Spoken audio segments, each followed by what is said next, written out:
നമുക്കൊരു lotus mandala design എങ്ങനെ വരയ്ക്കാൻ നോക്കാം. അപ്പോൾ അതിനായിട്ട് നമ്മൾ ആദ്യം വലിയൊരു റെയിൻ ഡ്രോപ്പ് വരച്ചു കൊടുക്കുക. ഇനി ആ റെയിൻ ഡ്രോപ്സിന്റെ ഉള്ളിലായിട്ട് നമുക്ക് കുറച്ച് ലോട്ടസ് വരച്ചു കൊടുക്കാം. ലോട്ടസ് വരയ്ക്കാൻ വേണ്ടിയിട്ട് നമ്മൾ ആദ്യം ചെറിയൊരു റെയിൻ ഡ്രോപ്സ് ആണ് വരയ്ക്കുന്നത്. എന്നിട്ട് റെയിൻ ഡ്രോപ്സിനോട് ചേർന്ന് കുറച്ച് പെറ്റൽസ് വരച്ചു കൊടുക്കാം.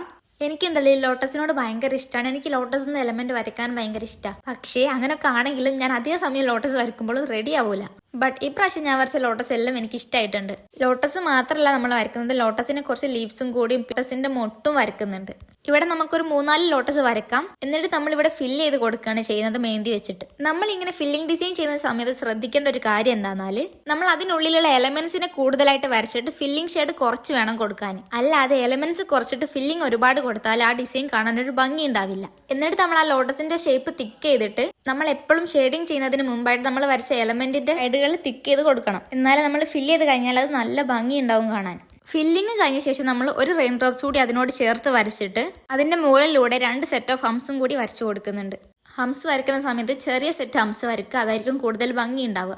2 സെറ്റ് ഓഫ് ഹംസ് വരച്ച ശേഷം നമ്മൾ മുകളിലായിട്ട് ഒരു ചെറിയ വൈൻ ആഡ് ചെയ്ത് കൊടുക്കുന്നുണ്ട്. ഇനി നമുക്ക് ഇവിടെ ഡോട്ട്സ് ഇട്ടിട്ട് കംപ്ലീറ്റ് ചെയ്തെടുക്കാം. ഹംസിന്റെ മുകളിലായിട്ടാണ് നമ്മൾ ഇവിടെ ഡോട്ട്സ് ഇട്ട് കൊടുക്കുന്നത്. ഇപ്പം ഈ ഒരു മണ്ടാല ഡിസൈൻ കാണാൻ നല്ല ഭംഗിയില്ലേ?